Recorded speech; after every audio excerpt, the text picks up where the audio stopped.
John Kennedy, welcome to Hard Talk. Thank you. It's good to be here. Good, thank you. Now, would it be fair to say that your job is essentially to protect the interests and profits of the record companies? Yes, I think that's a good description of the role in very interesting times. But don't you think perhaps you should be thinking about the music fans and the artists as well? Absolutely. I think we do think about the music fans and the artists when we try and preserve what's the opportunity to invest in music, because that's ultimately what the fans want. I know you represent something like 1,450 record companies in 75 countries, but let's be honest, most of world music, about 70%, is controlled by the big four, Sony, BMG, EMI, Warner and Universal. Don't you think perhaps that they've got too much influence, too much control about what goes on in the music business? No, I don't think they do. I think it's important that you do have some big players. You tend to have it in most industries, but the great thing about the music industry, there's so many small players, and they can take businesses from nothing and grow them to fantastic levels. But it's an oligopoly, really, isn't it?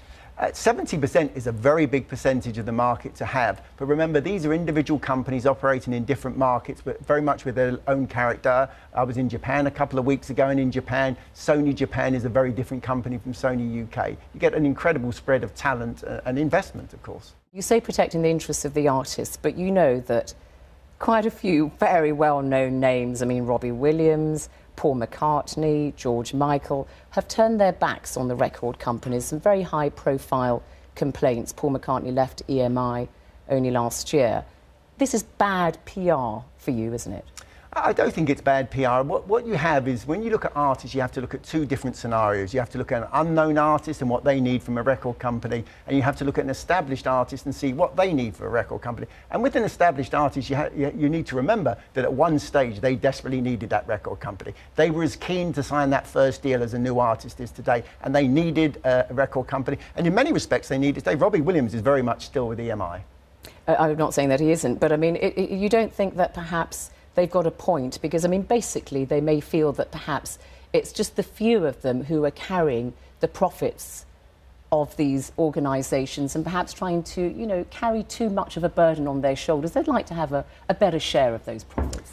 I don't see things like that. I've been in the music industry for 30 years. I represented artists for many, many years. I think, you know, I really do understand the dynamic between a record company and an artist. I used to get the calls at 9 o'clock from artists about their record company relationship. And in the main, the relationships between record companies and artists are good. There comes a stage in some artists' lives where they're not selling records anymore, and they get very frustrated, and the person it's easy to take it out on is a record company. Is that Paul McCartney then not selling records anymore when he left EMI last year? Paul McCartney is such a fantastic artist. He may not sell lots of records at the moment, but at any stage he could come back with a big seller. He writes fantastic songs, and he's very successful with his live performances. But when he left EMI, he said EMI had become boring, and the handling of his material had become symbolic of the treadmill.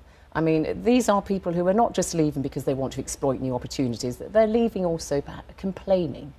I think you have to look at Paul McCartney. He'd been there a very long time. Unfortunately, his new records were not selling. That's very frustrating for an artist like that. And at that stage, if you find that somebody cannot sell the quantities that you want, it makes perfect sense to have a look elsewhere. Now, interestingly enough, he tried a very different business model. He tried the Starbucks model, and I'm afraid that wasn't more successful than the conventional record the credit company. crunch, that's true, took care of that. But when you say that these stars were struggling at one time, and therefore they shouldn't perhaps resent the fact that record companies have got to nurture the new talent. But don't you think perhaps that the balance has gone too far one way? I mean, take EMI, for instance. It's got 12,000 artists on its books. Only 3% of them make any money. You know, the 12,000 artist figure is one of those statistics which gets into the press and is completely wrong. What EMI have on their books... What is the right figure, then? I would say the right figure for artists properly being promoted around the world is probably something like 500 to 800. 12,000 is probably the number of artists that they're paying royalties to, going back over the number of years that EMI has been in existence. But the point here is that perhaps that the money that is being made by these few stars isn't being properly spent. There's poor management.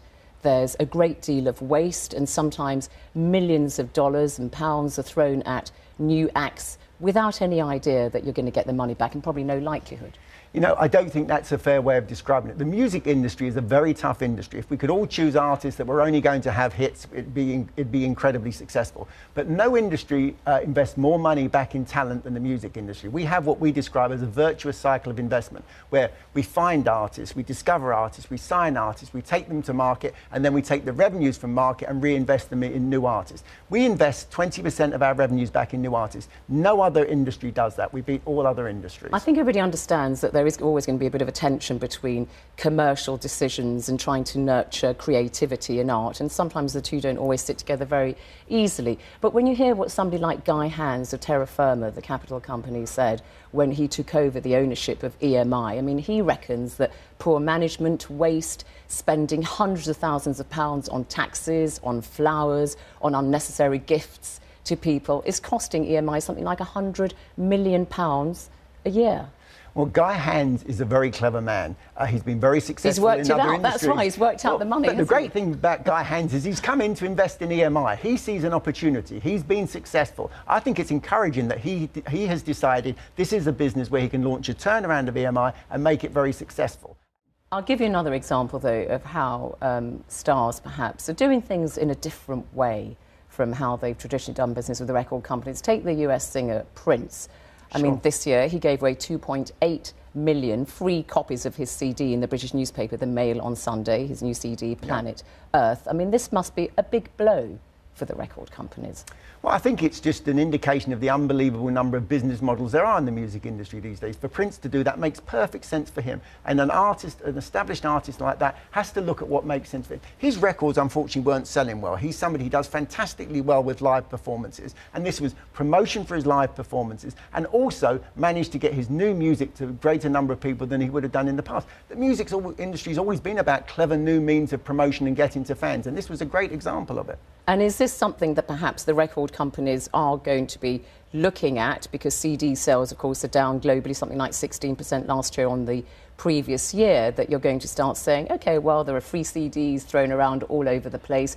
What we're going to try and do is get a slice of the action of those live concerts and the merchandise, the perfumes, the T-shirts that, you know, people buy when they go to live concerts. Well, just to be clear, long before Prince gave away his CD with a newspaper, that's what record companies were doing. Traditionally, what you would do is you would put samplers, a promotion of new acts or a track from a new album, rather than give away the whole album, because that would then be a taster to the public, and as a result, they'd go out and buy something. But coming back to what you're describing, in the past, people have been very surprised that record companies would make these huge investments in often unknown talent and make the artist successful and not actually get a share of all the revenue streams. In the past, in the relatively good times, it was possible for record companies just to rely on recording revenues. Now, because it's a tougher market and because the investment's still as expensive as before, they need to try and get an opportunity to enjoy the benefit of all the revenue streams. And artists can, of course, say no. It's supply and demand. It's a decision an artist makes, well represented at the time it enters into a deal.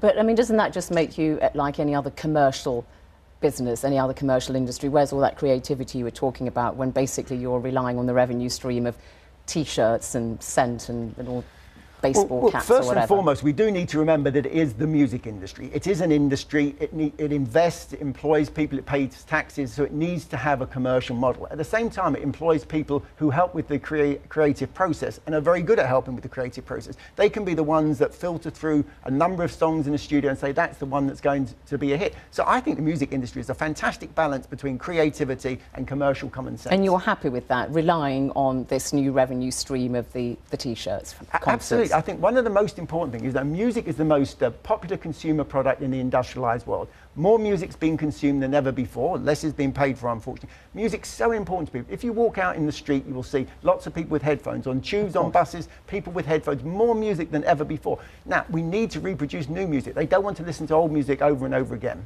But isn't that going to just simply create a new source of friction for you with the artists? I mean, we've seen Madonna, for instance, say, right, going to leave, you know, my record company, I'm going to have my live concerts and all the money from the merchandise is going to come to me. I don't think it's a greater sense of friction.